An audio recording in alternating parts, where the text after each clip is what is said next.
ओम नमस्ते जी। आइए आज की चर्चा को प्रारंभ करते हैं। यजुर्वेद के द्वितीय अध्याय का 28वां मंत्र।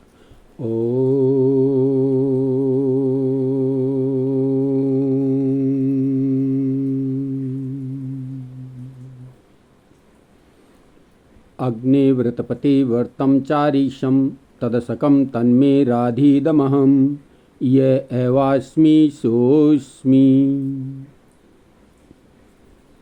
तो बड़े सुंदर तरीके से इसमें चर्चा की गई है। बताया गया है कि मनुष्य को यह निश्चय करना चाहिए, यही निश्चय करना चाहिए कि मैं अब जैसा कर्म करता हूँ वैसा ही परमेश्वर की व्यवस्था से फल भोगूंगा।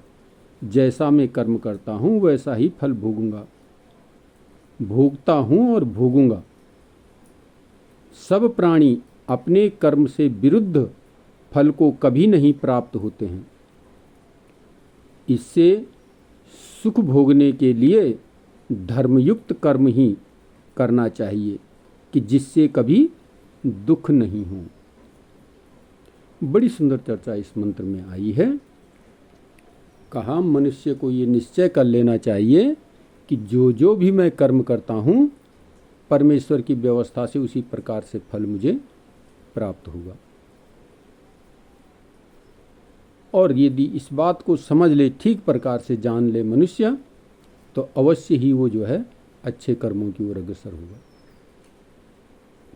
ये स्वाभाविक सी बात है कि यदि हम आम का पेड़ लगाते हैं आम का ही फल खाने को मिलेगा, केले का पेड़ लगाते हैं तो केले का ही फल खाने को मिलेगा, यदि अंगूर का फल लगाते हैं तो अंगूर का ही फल खाने को मिलेगा।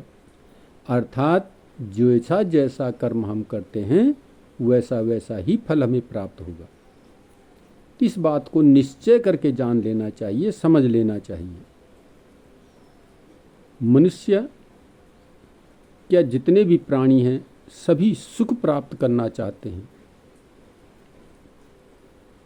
और विशेष करके मनुष्य सुख तो प्राप्त करना चाहता है, लेकिन सुख के जो कर्म हैं, सुख प्राप्त करने के जो कर्म हैं उनको करना नहीं चाहता, सुकर्म करना नहीं चाहता, और फल चाहता है कि मुझे सुख प्राप्त हो।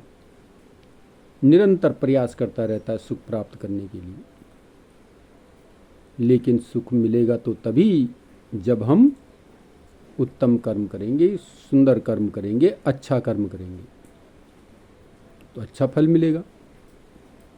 और यदि बुरा कर्म हम करते चले जाते हैं और आशा रखें कि हमें अच्छा फल मिले, कभी नहीं मिलने वाला।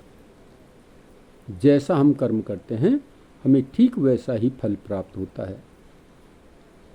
तो ये मंत्र बड़ी सुंदर तरीके से बता रहा है कि यदि हम अच्छा कर्म करेंगे, यदि हम चाहते हैं कि हम सुखी जीवन व्यतीत करें, सुख प्राप्त करें, तो हमें अच्छे कर्म करने चाहिए। दुख चाहते हैं तो बुरे कर्म करो। तो दुख कोई चाहता नहीं, लेकिन परमात्मा की व्यवस्था से आ जाते हैं। जब हम ऐसा कर्म कर बैठते हैं तो हमें फिर वो दुख प्राप्त होना प्रारंभ हो जाता है। वो दुख प्राप्त होता ही होता है।